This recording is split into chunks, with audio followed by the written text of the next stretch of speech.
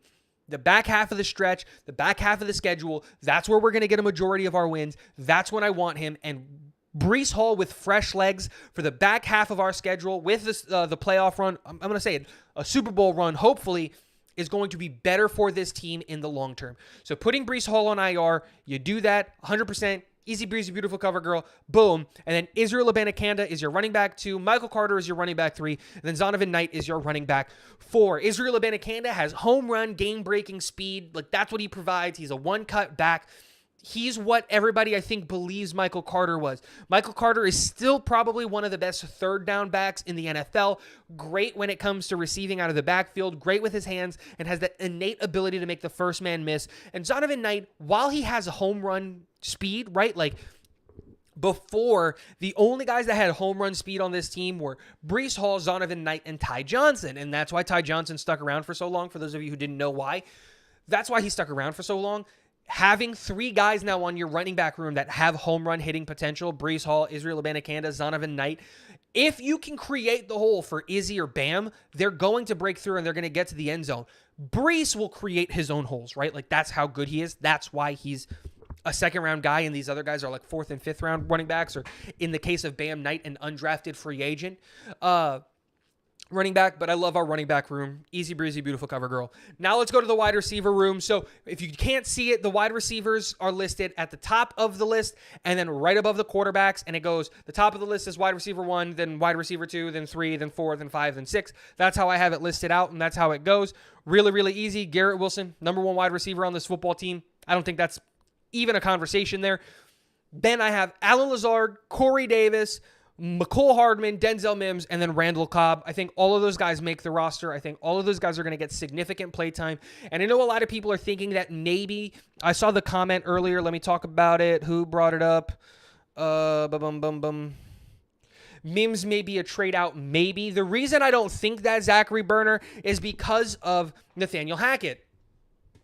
Oh, you can't see that because of Nathaniel Hackett. And what do I mean by that? Nathaniel Hackett likes his big-bodied wide receivers. He uses wide receivers in the run game a lot, and that's why you're going to see Mims, Davis, and Lazard playing in the slot a lot, because it's a pseudo second tight end because how big they are in the run game. So, like that. And there you go. And boycott Activision. Allen Lazard is better than Corey Davis because of one thing and one thing alone. It's not about skill, it's about availability. Allen Lazard doesn't miss games. Corey Davis has not played an entire healthy season for the New York Jets. And if I'm going to rely on somebody to be my wide receiver 2, I'm going to rely on somebody who's played 16 out of 17 games the last 2 years. Right? That's the reality of it. I want my wide receiver 2 to be the guy that's on the field consistently. Corey Davis is one hell of a wide receiver when he's healthy and when he's playing and when he's not dropping balls. But the problem is he gets injured way too often for me to trust him to be wide receiver 2. And he has the ball dropping issue. So I'm not going to trust him to be wide receiver 2. Relegating him to a wide receiver 3 position or exclusively putting him as a big slot is, one, going to take reps away from him so that hopefully he plays and stays more healthy, kind of like what we saw with Quan Alexander. Quan Alexander came with a massive injury history when he came to this team. We relegated him to the third linebacker that only played about 38% of the snaps. Not only did he play exceptionally well, he stayed healthy the whole year. And that's why he didn't get a ton of snaps. So I'm going to do the same thing for Corey Davis. I'm not going to give him 90% of the snaps at wide receiver because he can't stay healthy. So there you go. Who was the hardest trade you made in the 53, and who was another player? That's a great question. I'll answer that later. Why? Boycott Activision. That doesn't make sense. Now you're giving him all of the wide receiver 2 reps, and if you know if he's going to get injured, if you know that he's not going to give you all 17 games, why are you going to dedicate the time of having him learn and other guys not learn the wide receiver 2 position? Give me Allen Lazard. One, he's more comfortable with Corey Davis, with Aaron Rodgers, and there you go. So that's what I'm going to do. We know he's going to get hurt. I'm going to give him a reduced role, and that's that. Mecole Hardman as wide receiver 4. I think that speed is really, really enticing. And again, the reality is the reason he's wide receiver 4 over Denzel Mims is, one, because we've seen what Mecole Hardman can do in the NFL. He has that like home run game breaking speed. That's why he's our kick returner and our punt returner, obviously. But we've seen him get it done at the NFL level. We haven't seen Denzel Mims get it done in the NFL level. Now, Denzel Mims works, and he does all of those things. But right now, he's going to be wide receiver 5, and he's got to earn his way up the roster. Because I think that Denzel Mims has the ability to be better than Mecole Hardman and to be wide receiver 4. There's an argument to be said that Denzel Mims has the ability to be better than Corey Davis. But for you to hit that potential, for you to show me that you have to do that, one, you need to get on the field, and you got to do it. You got to do it when you're on the field. Unfortunately, he hasn't had a quarterback that could hit him while he was running his routes and while he can do all the things that he has with his speed and his size and all of those things. But when it comes down to it, I still believe in Denzel Mims, but I'm not just going to give it to him. I'm not just going to give him a role to give him a role. And then Randall Cobb, because we signed the guy. I was hoping that we didn't get Randall Cobb because I would have loved to see one of these, like an Irvin Charles, a Deontay Spencer, who's another wide receiver that might have made the roster? Malik Taylor. Xavier Gibson was a guy that I think a lot of people are really, really high on. Jason Brownlee. I would have loved to see one of these camp guys make the roster, but unfortunately, you sign Randall Cobb, it becomes really, really hard for that wide receiver room. And when you invested a second-round pick in a guy, I want to see him reach his potential. I think Denzel Mims can be a really good wide receiver. Now he's got a quarterback that can do it. Put up or shut up. And I honestly think that Irvin Charles, Xavier Gibson, Jason Brownlee, Malik Taylor, I think all those guys clear waivers. I don't think they're getting picked up by anybody. So I'm not worried about it. So there's the wide receiver room. Now let's talk about the offensive line. Probably got a ton of questions about the offensive line. I'm going to talk about the tackles last. Let's talk about the interior of the offensive line. I think the interior of the offensive line for me was the easiest position. And this is where you're going to see that Breece Hall being put on IR. This is where you're going to see that coming back, right? So at center, we just drafted him. I really think he should play center week 1. Joe Tippmann, you bring him in. Backing him up is going to be Connor McGovern. And then backing Connor McGovern up is going to be Tristan Colon. Now, there's a reason I put all of the backup interior offensive linemen under the center position. It's because they can all play that. And we'll talk about Wes Schweitzer, who's right now listed as the backup right guard, in a second. And then starting next to Joe Tippmann is going to be Laken Tomlinson on the left side, and then Elijah Vera Tucker on the right side. I think that makes the most sense, right? Like, that's what we're going to see. This is the easiest part of the roster to predict, is these 3 players, right? And then obviously quarterback. Like, this is the easiest part of the roster to predict, is the interior of the offensive line, the quarterback position, and then wide receiver 1. Oh, and the DB room, like the starters, right? But super easy. That makes a ton of sense. I'm not even concerned about that. Now, the real conversation that happened is because Breece was on IR, I was able to carry an extra offensive lineman. So the way that I count it in my head is that we have 5 tackles on the roster right now in Mekhi Becton, Dwayne Brown, Max Mitchell, Carter Warren, and then Elijah Vera Tucker. So I wanted to carry an extra interior offensive lineman in the case that our offensive linemen get hurt, because 3 of our 4 true offensive tackles are coming off of injury in Mekhi Becton, Dwayne Brown, and Max Mitchell, right? 4 of them, because Carter Warren is also coming off of injury from Pitt, right? So all 4 of them is are coming off of injury. So Elijah Vera Tucker is an insurance policy that gives us the ability to carry those 4 guys and then play him at tackle, worst case scenario. So because we have that extra body for hopefully for 6 weeks, I carry the extra interior offensive lineman in Wes Schweitzer. Because if you look at Tristan Colon and Wes Schweitzer, they can both play center and both guard positions. They have that interior offensive line flexibility. But a reason I have Wes Schweitzer listed at the right guard instead of at center, because I like to list my interior offensive lineman with flexibility at center, is because when Breece Hall comes back, we need to cut somebody. The guy I think that doesn't make the cut, gets put on waivers, is going to be Wes Schweitzer. So when Breece comes back, Wes gets waived, maybe clears it to the practice squad, maybe doesn't, and then Connor McGovern and Tristan Colon are your backup interior offensive linemen, and then you run with the 4 tackles that you have right there. So there's that. Now let's talk about the tackle position, because I already see the comments about the tackle position. I have Mekhi Becton starting at left tackle. So before you start yelling at me, yes, I think the best offensive line would probably be Mekhi Becton at right tackle and Duane Brown at right tackle, and then Duane Brown at left tackle, right? I get it. But if Mekhi Becton is 100% healthy, which I think that he is, and motivated, which we all know that he is, and he's truly given the opportunity to compete for the left tackle spot, he is our best tackle on this roster, hands down. It's not close.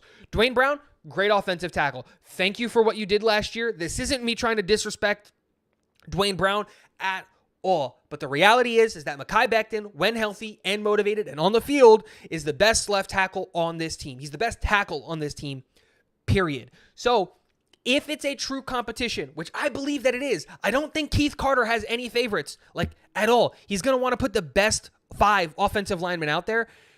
Mekhi Becton's the best left tackle that we've got. So because of the fact that Duane Brown has been in the league for like 90 years and has never played a snap at right tackle, I didn't feel comfortable putting him at the right tackle position. So I have Mekhi Becton being backed up by Duane Brown. And he's a great insurance policy. You can't rely on Mekhi Becton, obviously, because he hasn't played football for the last 2 years because of the injuries and all that stuff. But Duane Brown, great backup. And in worst case scenario, if he goes down, you still have a great left tackle on the roster. You're not that worried about the offensive line depth. Now, I know what a lot of people said here. Max Mitchell versus Carter Warren. Well, here's the thing that ultimately came to my decision about why I chose Max Mitchell over Carter Warren. One, well, he started last year, and he started early and underweight. And when you look at his reps, a lot of the reps that he lost were weight-related. He was getting bullied by guys that were bigger and stronger than him because he was underweight. Now, assuming, and this is a big assumption because I haven't seen him in the weight room. I haven't seen what his new weight is or what his new playing weight is when it comes to Max Mitchell. But if we assume that he did the thing that he should have done when he got to an NFL locker room, which is put on 15 to 20 pounds, if he's playing closer to 320 than he would be as if he's playing at his original weight, which was 299. Remember that he came in to the NFL at 299 pounds. That is insanely light for an NFL tackle.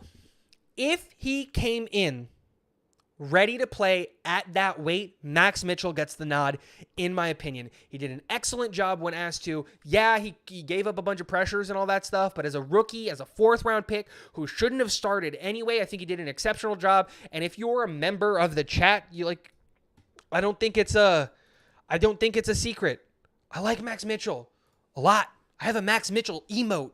If you're a member of the channel, you can use the Max Mitchell emote.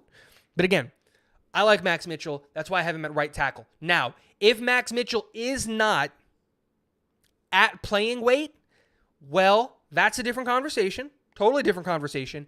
And now you have to have the conversation about Carter Warren playing, because Carter Warren is ready to start, in my opinion. He can play the tackle position, in my opinion, at a high level. So that competition at right tackle is going to be fierce. And we got 2 starters, in my opinion, at that right tackle position, whether it's Max Mitchell, whether it's Carter Warren.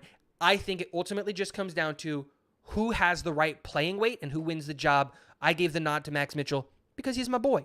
And that is the offensive side of the ball. That's it. So let me see what's going on in the chat. Let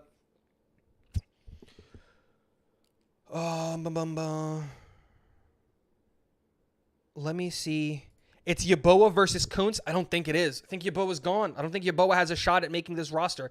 And the rea's I say that is because Yeboah is an undrafted free agent. We used a draft pick on Zach Kuntz It's hard. Oh, I didn't talk about the tight end room at all. Tyler Conklin is the number one receiving tight end. CJ Uzama is the number one run blocking tight end. That's why I have him as tight end 1 and tight end 2. In my eyes, they're actually really equal. And then Jeremy Ruckert, you used to pick on him. I think he's going to take a step up in this league in this year, especially because I wasn't able to fit Nick Bawden on the roster. And since I wasn't able to fit Nick Bawden, CJ Uzama and Jeremy Ruckert are going to have to split reps at that fullback position. Nathaniel Hackett loves using the fullback, and those are our 2 best blockers. And then Zach Kuntz is way too good of an athlete for you to expose on waivers. He is going to get claimed, so you can't do it. So you put Zach Kuntz on the roster.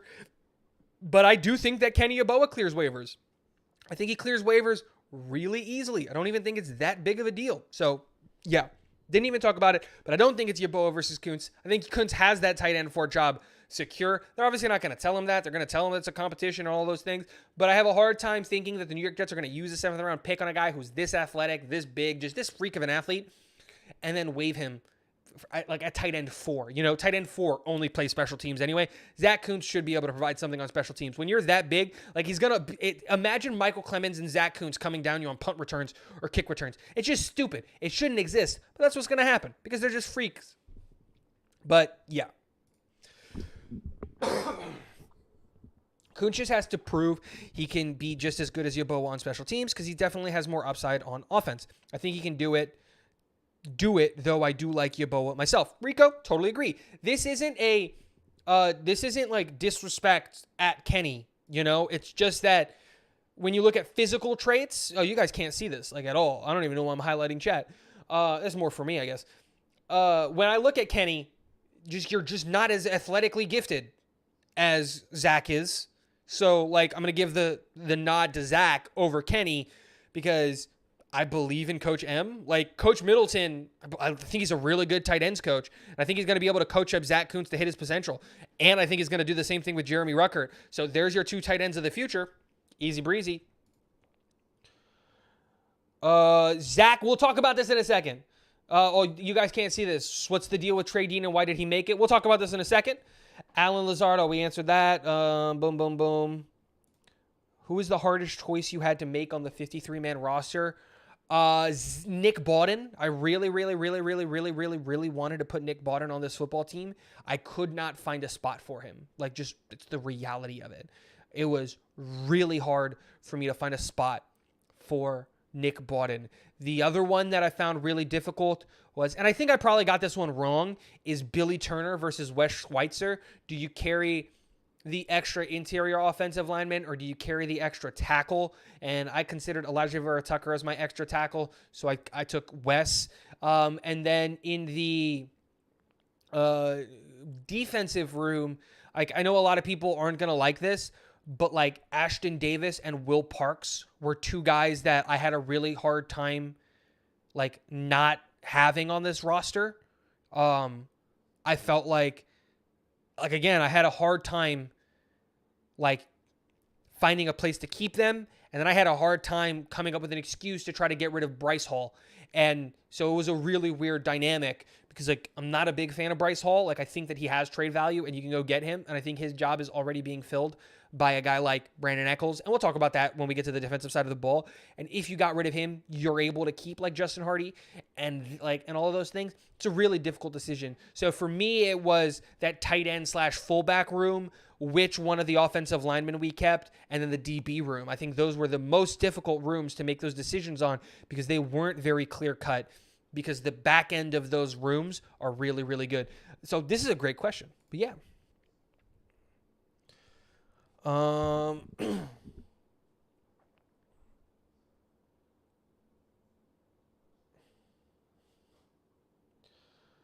Didn't expect Max Mitchell to start at right tackle. I think our best 5 includes Dwayne and Mekhi. Probably. Just, again, putting my best tackle at left tackle, and that's Mekhi Becton. Why give reps to Mekhi when you know he's going to get injured? This is a great point. Well done. Well done, Boycott. Because I don't think he's going to get injured. That's the reality of it. I think both of Mekhi's injuries were done to him, not because he's injury prone. He didn't have injuries in college. He didn't have any of those things. And Yeah, this is a great point. This is a great point, Boycott. Well, damn. Boycott coming in mad tonight. This is a great. No, he had a great point. Yeboah is athletic. He's a former wide receiver. I didn't say he wasn't athletic. I said he wasn't as athletic as Zach Kuntz. That's different. That's a different conversation. Zach Kuntz graded in like the 90th percentile in literally everything except weight. His weight was not in the 90th percentile, which is good. I like that he plays at 250, or it's closer to 260. But I like that he plays in that 250, 260 range. But he's in the 80th percentile for his height and weight. He graded at 90 percentile in speed, explosiveness, quickness, agility, all of it. 90th percentile. And that was with 1 month of training for the combine. Like, the kid's just an insanely freak athlete. So that's what it came down to. If Kuntz learns to be an average at blocking, he will be great. Yep. To protect AR, you put Warren out there because he has the best pass blocking we have. Zachary Berner, here's the problem with that. That would be as if he was on the left tackle. Right tackle, you want guys that are better in the run game, and that's where Carter Warren struggles, is in run blocking. And so, there's that. I think he was a former quarterback. I don't actually know. All right, let's talk about the defense. We're going to talk about the defensive line because it was the easiest room. Jonathan Franklin Myers and Carl Lawson on the outsides. You would put Carl Lawson on the strong side. You would put Jonathan Franklin Myers on the weak side. And that's it, right? You strong side is where you send guys as much as possible to try to get to the passer. And then the weak side is the run-stopping side, right? And that's what Jonathan Franklin Myers is. He's a really good run-stopping edge who can create pressure from the edge, and that's what JFM is. And if you look at the backups at those respective positions, you'll see that that trend follows with all of those guys. And then Carl Lawson is a pass-rushing edge who knows how to create pressure off of the edge, and that's why I have Will McDonald splitting reps with Carl Lawson and Jermaine Johnson splitting reps with Jonathan Franklin Myers. It makes a ton of sense. Jermaine Johnson, what is he? One of the better run-stopping edges that we have on this team, who's also a plus in the pass game, and you want that on the weak side. Carl Lawson and Will McDonald, what are they? They are pass-rushing edges who are really good in pass-rushing sets, who in the run game leaves a little bit to be wanted. I'm not saying that they're bad. They're actually quite decent in the run game, but asking them to be run-stopping edges is just a misutilization of their skill sets. You want them in the 5 and the wide 9 constantly. That's why they're on the left side. And then backing up those two rotational guys is Michael Clemens on the weak side with Jonathan Franklin Myers and Jermaine Johnson. Because of his length and because of his speed, not only is he really good at pass sets, but he has the length and the strength to just be really good in the run game. So I have him there. And then Bryce Huff is purely one of the most efficient pass rushers in the NFL when it comes to straight pass rushing sets. And that's what he does incredibly well as an outside linebacker. And boom, he's a pass rushing specialist. He doesn't provide you anything in the run game.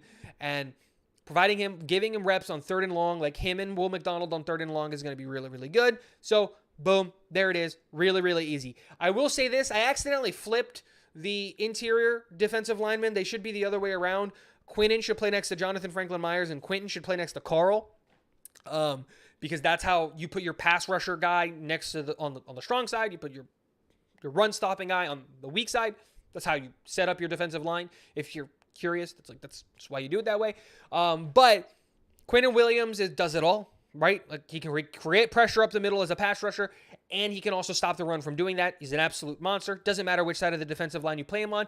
It matters more about Quentin Jefferson. Again, really plus good guy in the pass rush. In 2nd and 3rd downs, he's going to be fantastic when it comes to that. And then Solomon Thomas as that rotational pass rusher guy, 2nd and long, 3rd and long. He can come in. He can create pressure up the middle relatively effectively in the middle of the game to give other guys a breath.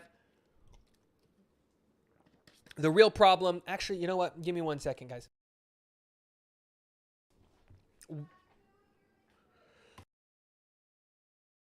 Oh, my wife does love me.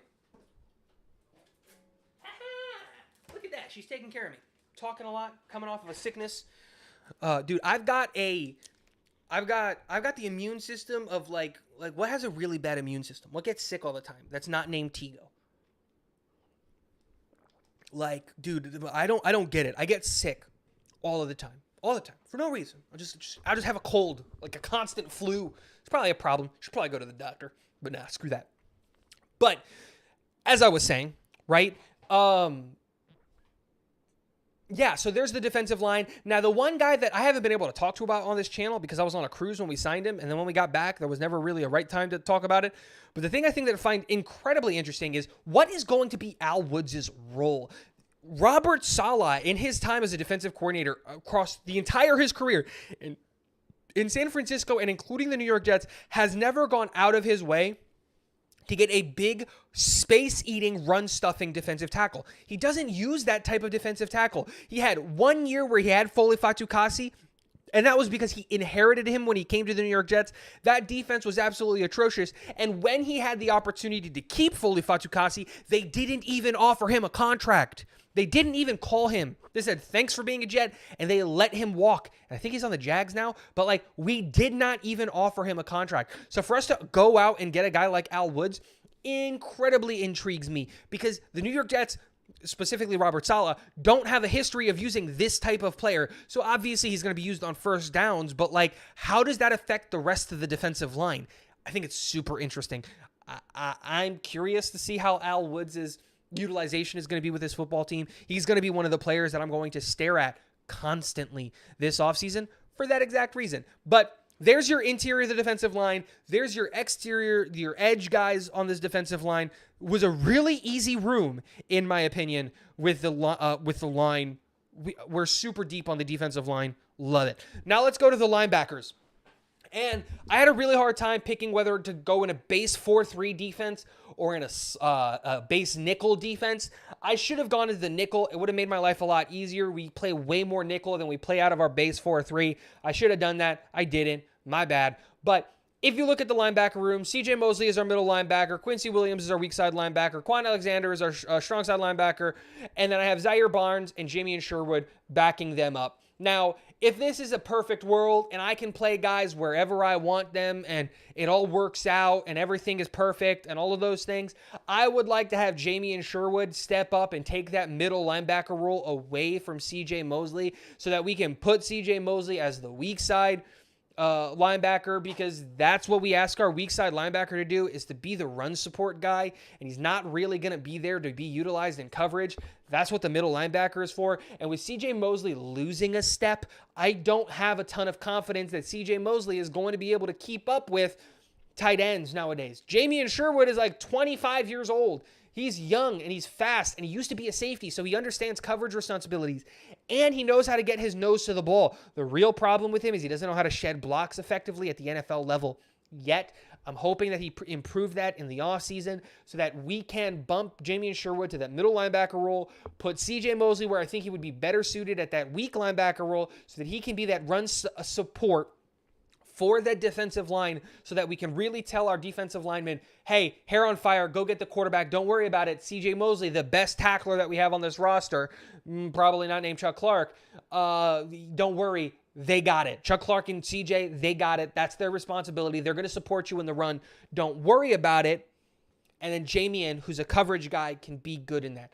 And remember, when Jamien came in last year, dude, he was effective. He was around the ball constantly. I know. I'm a big Jamien Sherwood fan, and this is a big nod to Jamien Sherwood, but I think this would fix a lot of the things. Relegating CJ Mosley to the will linebacker role will be a benefit to him. He's better suited to be the weak side linebacker for the New York Jets with how we play football. Like that's it. It's just what is better for his role. And it'd be better for Jamien Sherwood. And now we're going to see less Quincy Williams on the field because yes, Quincy, Quan, what do? They hit big, but they're kind of a problem in pass coverage. They kind of take bad angles. And so I would love if Quan and Quincy were just depth. Like really, they're just backups because then we're just going Jamien and CJ, and that would be my ideal situation. Now, we kept Zaire Barnes in the linebacker room in this situation because like we used a pick on him. I think he's going to be able to contribute to special teams relatively effectively early, so that's why we kept him. And then obviously Quan's not on the roster, so I'm projecting that we sign Quan because we need another linebacker, and I think it should be hopefully relatively cheap now that we got Aaron Rodgers. So there's the linebacker room. Makes a ton of sense. I'm really hoping that I'm right about the whole Jamien Sherwood thing, because I would love for us to have our middle linebacker of the future while we can take away some responsibilities from CJ Mosley. I think we're asking CJ Mosley, who is on the wrong side of 30, to do way too much in that linebacker room. And if we can take responsibilities away from him and hey, dude, just play football, I think it's better for everybody. But that's me. Now let's go to the defensive back room. So we got the corners and then the safeties. And here's the thing. I have players listed at safety. I have players listed at corner. Think of it as one defensive back room. Don't think of it specifically as safeties and corners. Think of it as DBs, because that's the way that I looked at it, because like 6 of these guys can play corner or safety, like 6 of them. And to just make things look pretty, I listed them in certain spots. But so, okay, think about it that way. We all know that the starting corners are going to be Sauce Gardner, DJ Reed, and Michael Carter II, right? We're going to play a ton of nickel coverage. Those are your 3 defensive backs that are going to be on the field like 70 to 80% of the time when it comes to Michael Carter, and then 100% of the time when it comes to Sauce and DJ Reed. That's not even a conversation to be had. I'm not going to listen to that conversation. And then backing them up right now, I have Brandon Echols and Bryce Hall. There are backup outside corners, and there you go. Those are the guys that are dedicated corners, right? Those are corners. They're not playing safety at all. It's those 5 names. Those are your corners. Now let's talk about the guys that are just exclusively safeties. And there's only 2 of them, and that's Chuck Clark and Jordan Whitehead.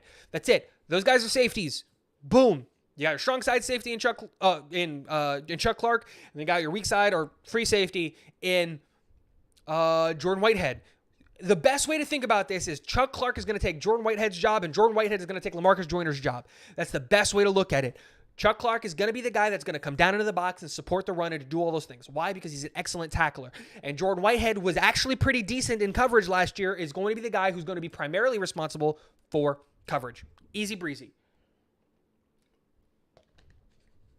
Now let's talk about the rest of this NFL, this defensive back room, because all of these guys can play safety, can play corner, can play these different things, can do different things, and are going to slot into their roles respectively. So Jarek Bernard-Converse, I have him listed as a corner because we drafted him listed as a corner out of LSU and because I wanted to surround the room.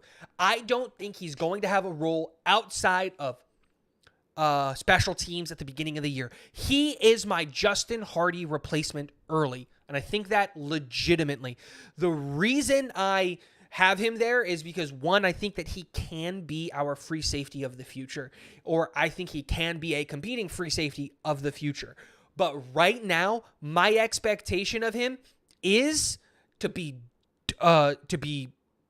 Justin Hardy. That's it. Be a special teams guy in year 1. That's why you're on the team. We used a pick on you because you have incredibly high upside. Let Auden work with him, get him going, get him playing highly, and then he can transition to safety next year and really compete for a spot, because I don't know if Jordan Whitehead or Chuck Clark are on this team next year, and now you're going to have Tony Adams, Trey Dean, Jarek Bernard-Converse. There's your safety room.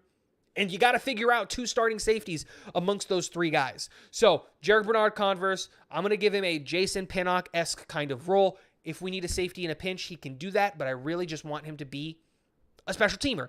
That's why he's on the team, and that's why he's listed at corner, because I think of him as a Justin Hardy replacement. Now let's talk about Tony Adams and Trey Dean. 1, I am incredibly high on Tony Adams. I would not be surprised if the New York Jets decided to cut Jordan Whitehead, start Tony Adams, and keep Will Parks or keep Justin Hardy or whatever it is like that. I am really high on Tony Adams. I think he's ready to start. I think the guy was absolutely insane. I love this kid.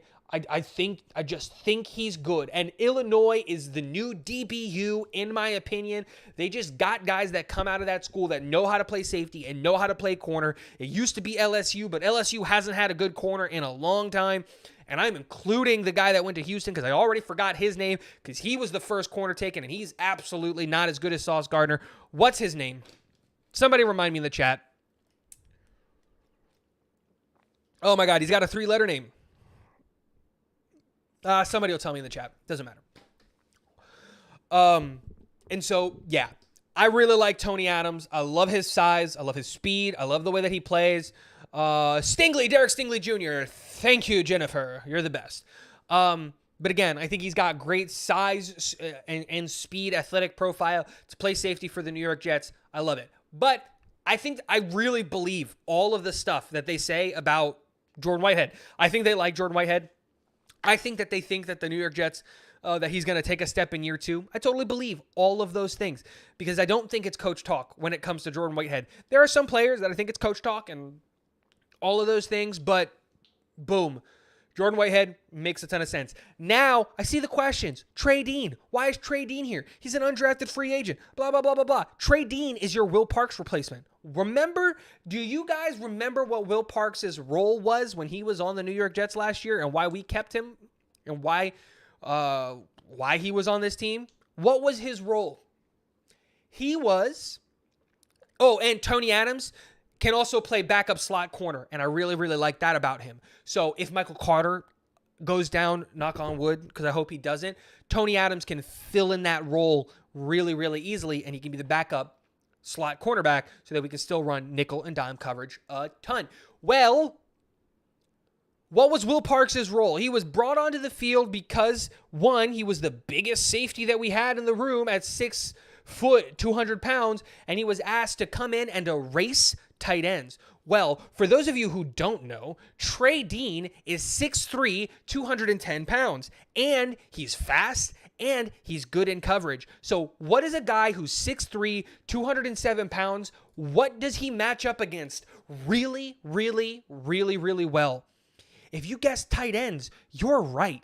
Trey Dean is going to be our slot corner / safety that can come in, who is brought in to erase tight ends. That's what he is. On very clear passing situations, 3rd and longs, 2nd and longs, where they bring in a second tight end, I'm thinking specifically about the Buffalo Bills. Trey Dean, go ruin Dalton Kincaid's day. Just make him hate being in the NFL. Make him hate playing against the New York Jets because you're just as tall as him, you're just as strong as him, and you're faster than he is because you're not carrying the extra 40 pounds that Dalton Kincaid is carrying.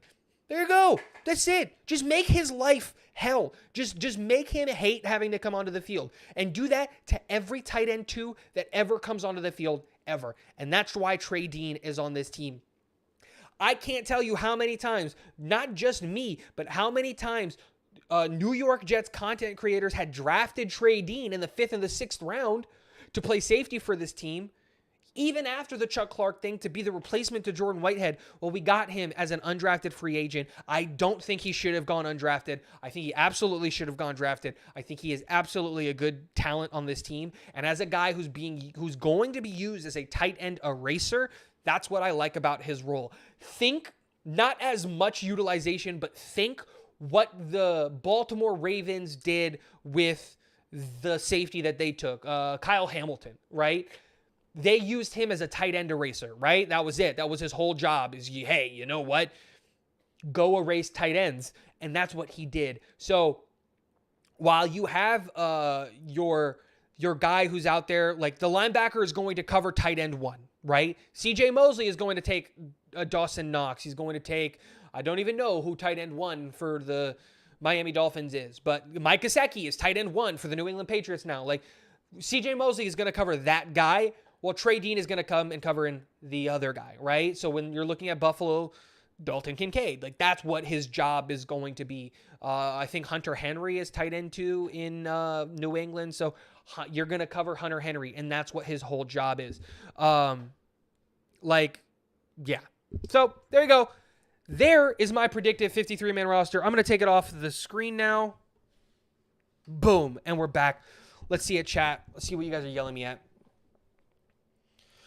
Has Max Mitchell been cleared of his clots? Is he good now? From what I've been able to see, I haven't seen anything saying that he hasn't. I also haven't seen anything that says that he has. Michael Clemens is all we need to scare the quarterback. Absolutely true. Michael Clemens is one scary dude. Totally agree. Not your fault, but I noticed we have 45 strong safeties. I would have kept Ashton Davis. Yeah, but Ashton Davis is a strong safety. Right? An immunocompromised person would be the answer, but I don't want to make jokes about that. Yeah, I didn't want to make jokes about that either. Like, I wanted to find a joke, Rico, that wasn't that, but, If Bryce Hall has the same preseason as last year, you think he will be cut or traded? Man, here's the thing. You can't cut Bryce Hall. He's too good of a player. But man, trading him... Here's the thing, though. Like, I'm not taking a 7th for Bryce Hall. I'd rather just keep him. I'm not even taking a 6th for Bryce Hall. I'd rather just keep him. So what team is going to give a 5th for Bryce Hall? That's the real question. I would love to trade Bryce Hall because I think he should start. It's more of a respect out of the guy. I think he should start. I think he's at least a cornerback 2 on like 16 teams in the NFL. But what team is giving up a 5th for Bryce Hall? Like, that's a serious question, Zach. Right? Like, who is it? Who's that team? What's up, Harrison? Welcome to the stream. Who's that team? Who's going to do it? I don't know. But that's the lowest I would go for Bryce Hall. Because if not, I just keep him on the team. Knock on wood. What if something happens to one of our corners, right? Like, I like Brandon Echols, but what if something happens to 2 of our corners, right? You can never have too many guys. If you need water, would you drink out of the septic tank or would you try and collect some rainwater? I would collect rainwater. Boom, boom. Whitehead's problem was missed hit sticks. No, Whitehead's problem was that he would hit the hit stick, but he wasn't big enough to actually hit stick anybody, so they would bounce off of him. And then when he tackled, he just didn't use his arms, he just threw shoulders. That was his biggest problem, in my eyes.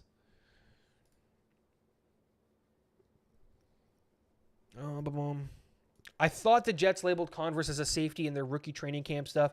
Not sure where I saw that, though. No, Shane, you're absolutely right. I hope I answered this question. Like I said, I like symmetry, so I wanted 6 DBs and 4 safeties.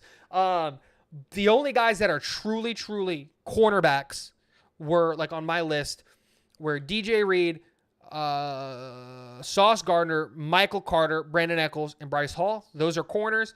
And then Jordan Whitehead and Chuck Clark, those are safeties. The other DBs that were on my list, they were corner safeties, safety corners. They're going to play wherever we need them to play. Because like I said, like Tony Adams, slot corner, also can play free safety. Trey Dean, slot corner to erase tight ends, also can play free safety or probably strong safety is where you're going to want him. Jarek Bernard Converse can play outside corner in a pinch if you need him to, but more than likely is a free safety. And so because of that, I had a hard time finding where to put them. And because of my eyes and my OCD or my CDO, which is OCD in alphabetical order, I just wanted to put them in the right, not the right spots, but I just wanted 6 cornerbacks and 4 safeties. So I put him in his listed college position. Hope I answered this question already. Why is Trey Dean here? I just don't see what more we need to see in Ashton Davis. Nothing about him has shown that he was just a step away. Man, I disagree, right?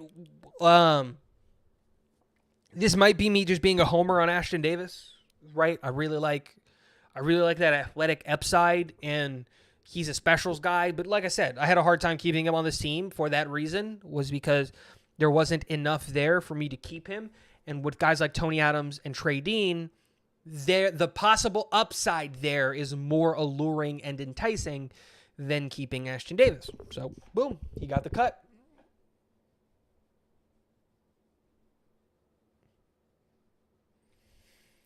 What's up, Harrison? Everyone has a player, somebody that we think is going to be big, but isn't. Yours is Ashton. A lot is Mims. Mine was Bryce Hall. Not every mid to late round pick just needs a shot. I agree. I totally agree. Coaches get fired every year. They're in a position to get fired. You're here chatting with us, buddy. Still no more than all of us. What was? Oh, yeah. What is AR stats looking like for this year? Oh, man.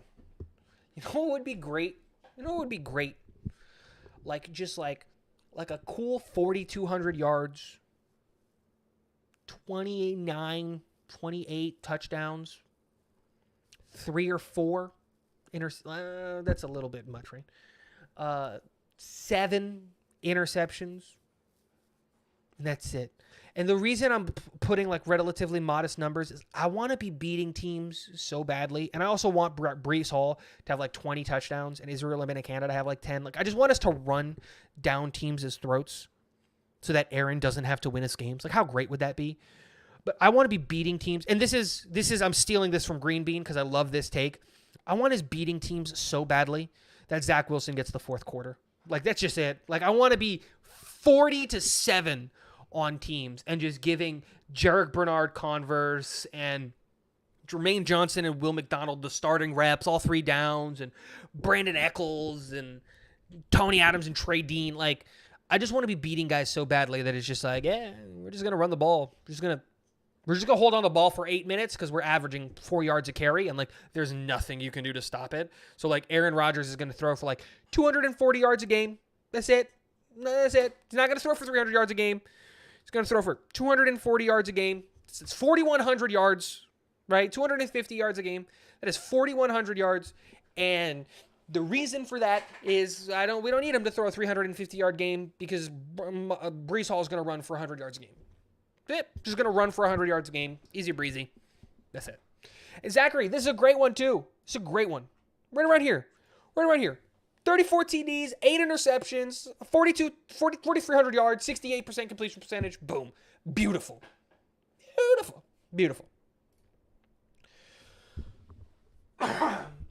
Don't you kind of wish the Jets wide receiver room was a bit more stable? It almost seems like a copy and paste of the previous Packers wide receiver room plus Wilson.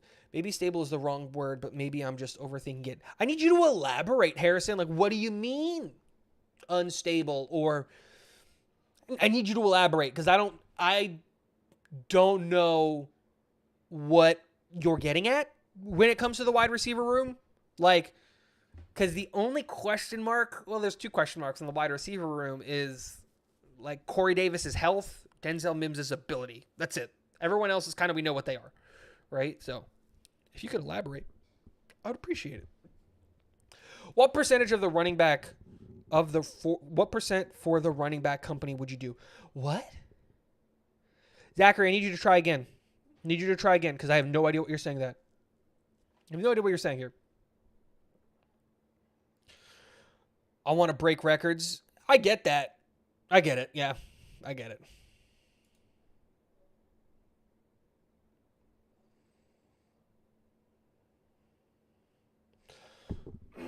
Well, I get what you're saying, Activision, but we did draft a safety. His name is Jarek Bernard Converse.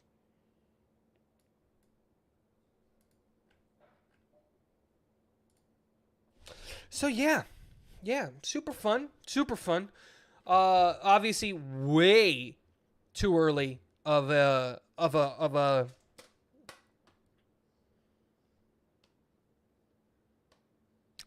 way too early to predict 53-man rosters, but I thought it'd be a fun example. Obviously, we're going to do this again later. But yeah, we're going to do that again later. Let's see what people are saying. You think Hackett can fix Wilson? What do you think Zach Wilson's problem is, and do you think Hackett can fix it? I think Zach Wilson's problem was all mental. It got to him. The team arrived 1 year too early for Zach, like, if we're being honest. That's what happened.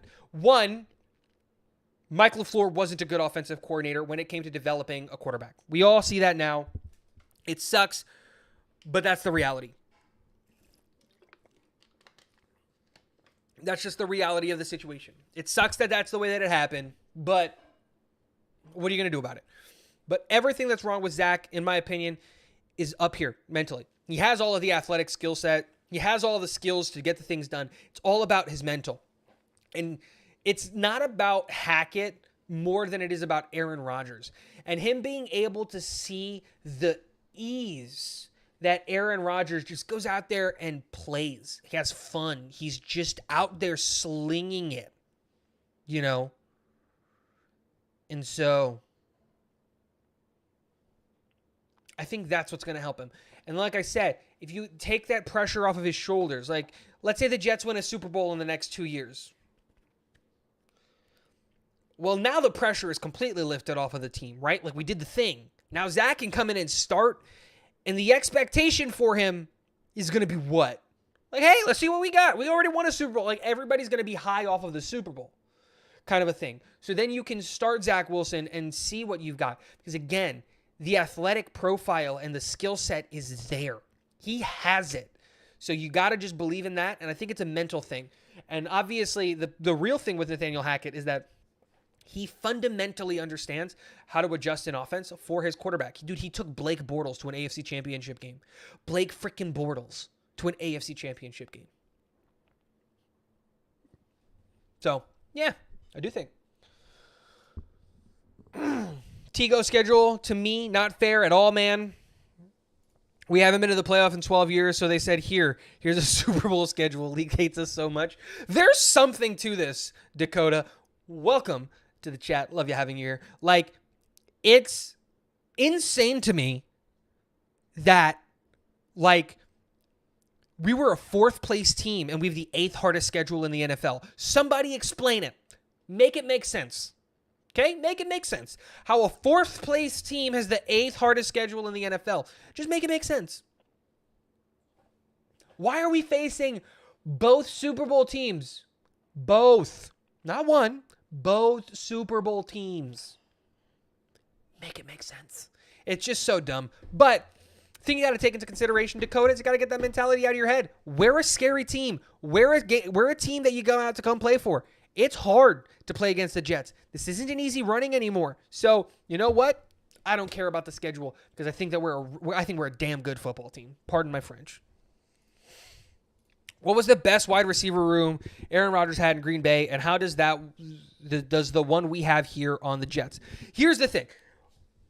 We don't have Davante Adams, right? So the best wide receiver room is any wide receiver room that includes Davante Adams. Now, that's not me trying to take a dump on Garrett Wilson. That's just me saying Garrett Wilson is not as good as Davante Adams right now. Like, that's just reality of the fact. Does he have that potential? Can he get that good? Absolutely. Do I think he's going to get that good? Absolutely. I love Garrett Wilson and what he's going to do for this team. But the one thing I think that the New York Jets wide receiver room has that not very many, if any, wide receiver rooms in the NFL has is sustained depth. So while we don't necessarily have a wide receiver 2 in this room, now we do in Corey Davis, but his health demotes him to a wide receiver 3. But the fact that we don't necessarily have a wide receiver 2 in this room is a little bit concerning, but we also don't really have a wide receiver 6 in this room. We go wide receiver 1, wide receiver 3, wide receiver 3, wide receiver 3, wide receiver 3, wide receiver 4, wide receiver 4. That's our room. Or wide receiver 4, wide receiver 5. Like, that's our room. So we have a lot of depth so that when we get to wide receiver 4 or wide receiver 5, they are playing at a level above what the average wide receiver 3 or wide receiver 4 is in the NFL. And that's the point. We don't have to ask Garrett Wilson to be out there 100% of the snaps. And when he's not out there, it's not like our wide receiver room disintegrates and falls apart. A great example of this before they traded for Elijah Moore was the Cleveland Browns. Because after Amari Cooper, like, they didn't have anybody. Like, I don't believe in Donovan Peoples-Jones. Like, you know what I mean? Or a great example of this is, like, the Minnesota Vikings once they traded Adam Thielen. Like, what are they going to do? You know, because it's Justin Jefferson and then what? KJ Osborne is nice, but, like, do you really believe that KJ is the guy? And that's why they obviously drafted Jordan Addison, because now you go wide receiver 1, wide receiver 2, wide receiver 3, wide receiver 4, so on and so forth, right? And so, yeah. I think that we're really deep at wide receiver. Hope that answers that. K Yeti, what's up? Dude, predicting 3,900 yards, 30 touchdowns, and 9 interceptions. Even a 2-yard bootleg rushing TD. Modest. I don't think he gets a 2-yard rushing DT. Okay, Yeti. I think he catches a receiving touchdown pass. I think we Philly special. We do the Zach Wilson where he caught a touchdown pass before he threw a touchdown pass kind of a thing. And boom. 3-yard out route. 3-yard out route for Aaron Rodgers catching touchdown. Love it. Running back by committee percentage, and how much would you split it by? That's what I meant before. Zachary. Well, I think that until Breece Hall gets back, I would put Breece Hall on first, second, and third down, and when he needs a breath, depending on what down it is what running back comes in, right? I would play Breece Hall every single snap if I could. Now, whenever he needs a breath, and I'm going to let him make that decision, whether it's second down, whether it's third down. If it's first or second down, Israel Abanikanda coming in. If it's third down, Michael Carter's coming in. And that's how I would do it. I think Izzy is the better runner, while MC is the better pass catcher. And so because of that, you split the responsibilities in exactly that situation. And if you need a short yardage back, you need a guy to run between the tackles and get an extra yard, I'm giving it to Bam. Andor just fullback dive with Zach Kuntz. Who's bringing down Zach Kuntz? My God. Like, dude, just who's doing it? Who's bringing down 6'8", 250 pounds? No one. Who?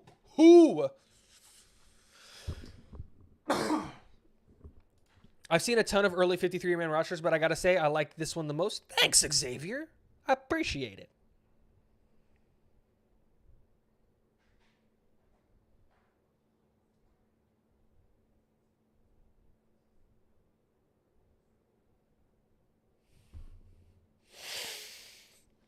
Peoples-Jones will be the favorite target of Watson this year. That'd be really funny. Like, that'd be really funny.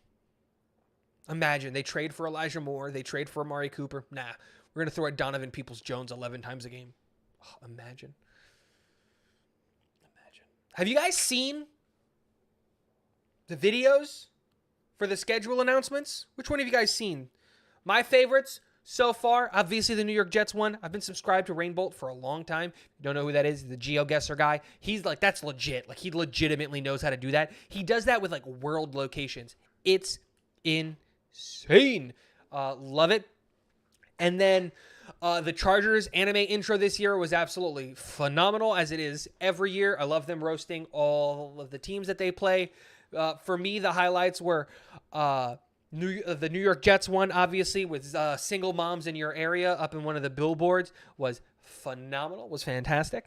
But then also was I love the Broncos one, where Russ is cooking against Patrick Starr, and then Sean Payton is destroying Russell Wilson's personal office. I loved the Patriots one, where he's staring at all the screens of the opposing teams. But by far and away, the best one.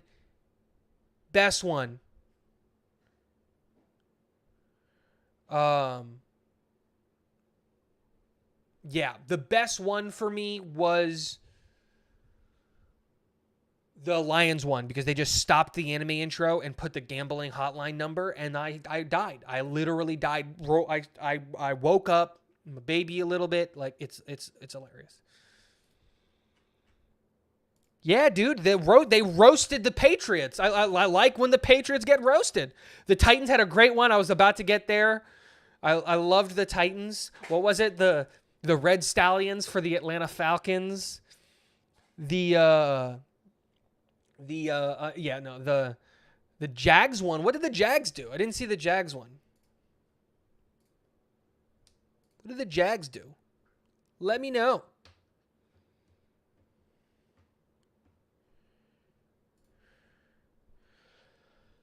Letteth me knoweth what they did, because I think that would be funny. I gotta watch all of them. I think they're great. But yeah. Alrighty, boys and girls. We're going to start ending the stream. We're going to do story time with Tigo. Tell me what you guys want to hear. What kind of story you guys want to hear? What are we in the mood for?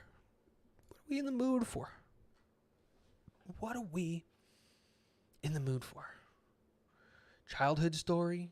Adult story? Dating my wife story? Childhood story? My kid's story? Let me know. What are we doing? What kind of story time are we telling? I didn't have one prepared.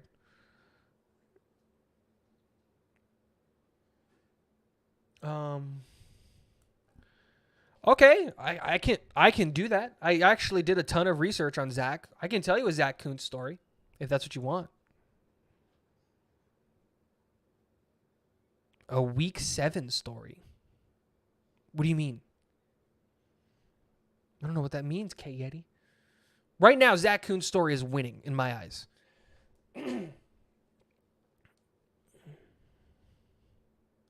First night in boot camp. So, okay, this is a good one. All right. For those of you who don't know, I was in the Navy. So this is a good one. So for those of you who don't know, I was in the Navy.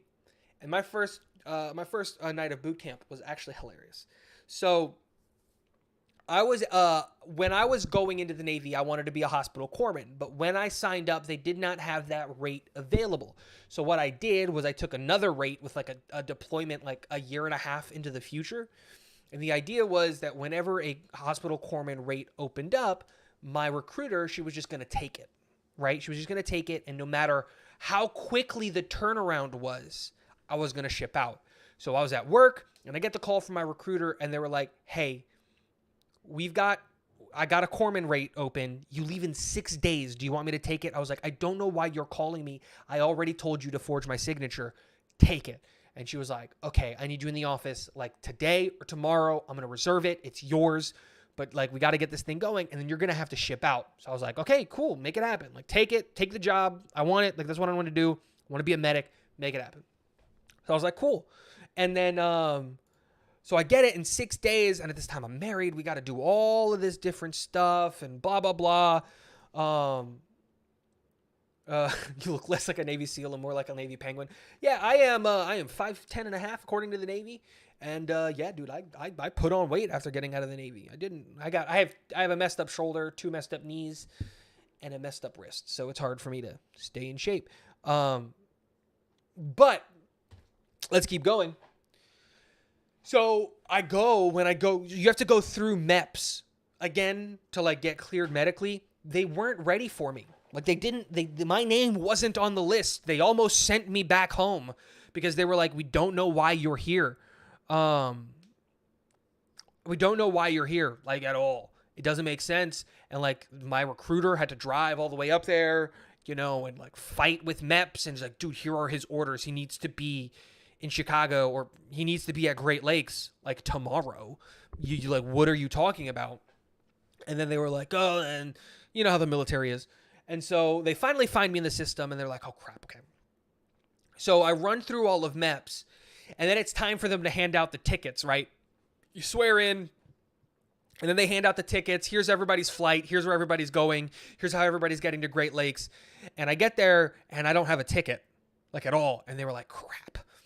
And normally what they do is they like to put the cadets that are going in groups because you have to remember, like I went in a little bit older when I went into the Navy, but most of the people going into the military are like 17 years old, 18 years old, like have never traveled, I've never done anything like that. And so, but I was older, I had traveled.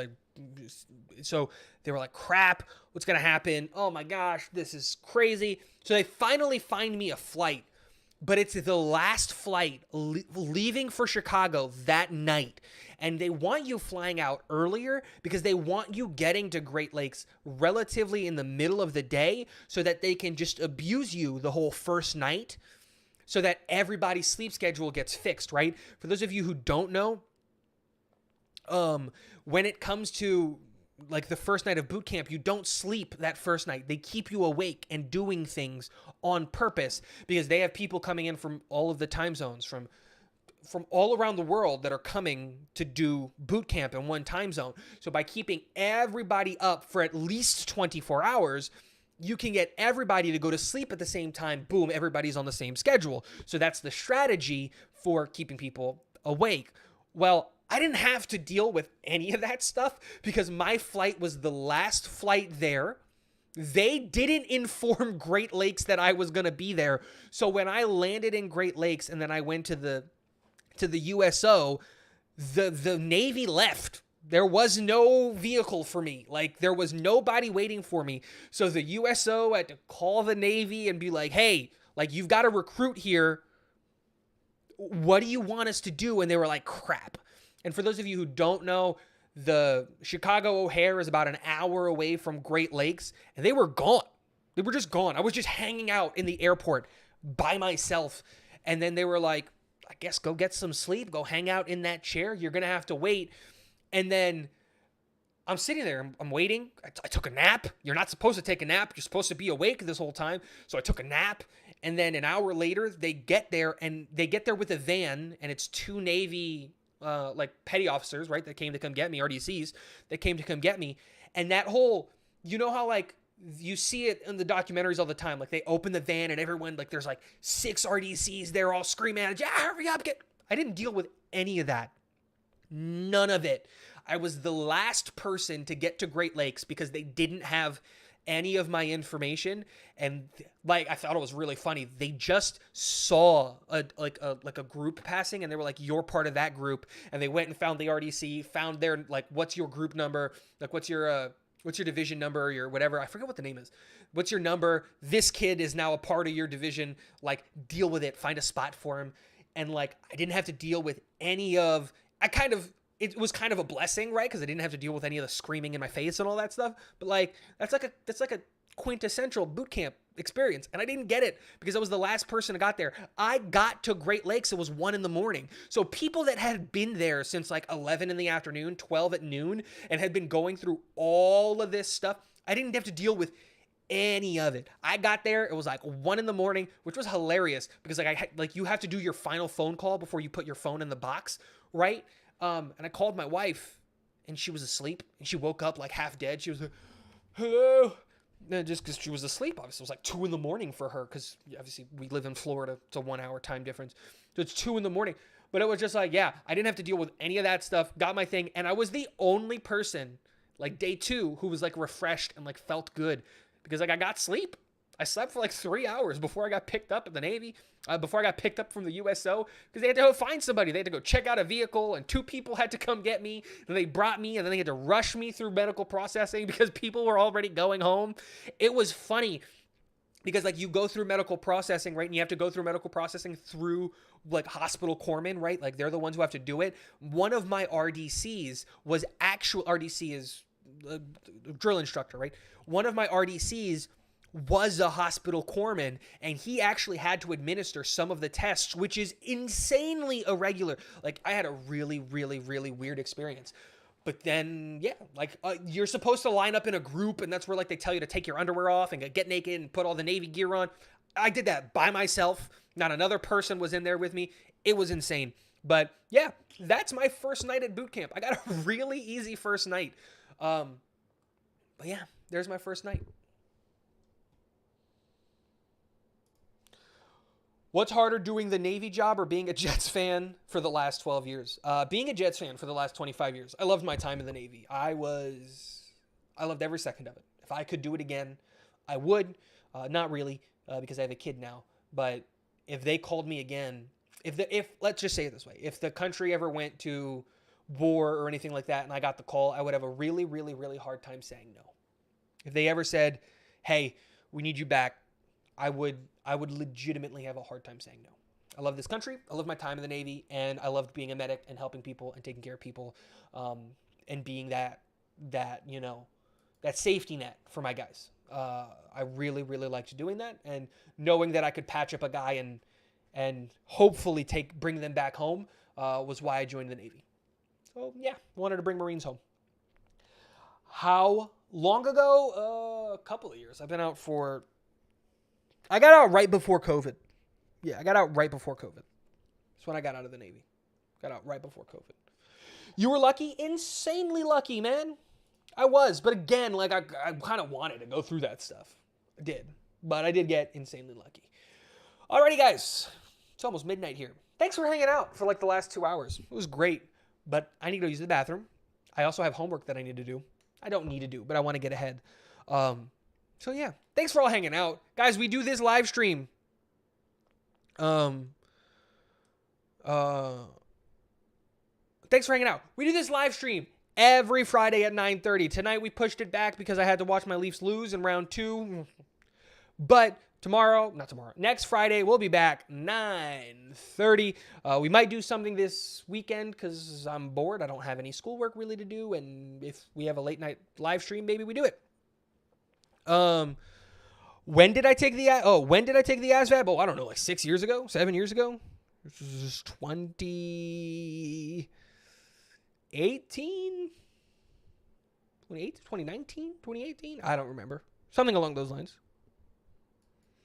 But yeah, thanks for hanging out. Thanks for hitting the like button all the way out. If you haven't hit the like button, hit the like button. Guys, if you haven't hit the subscribe button, hit the subscribe button. I would greatly appreciate it. We are so close to 2,400 subs. I would greatly appreciate it for anyone who hit the subscribe button.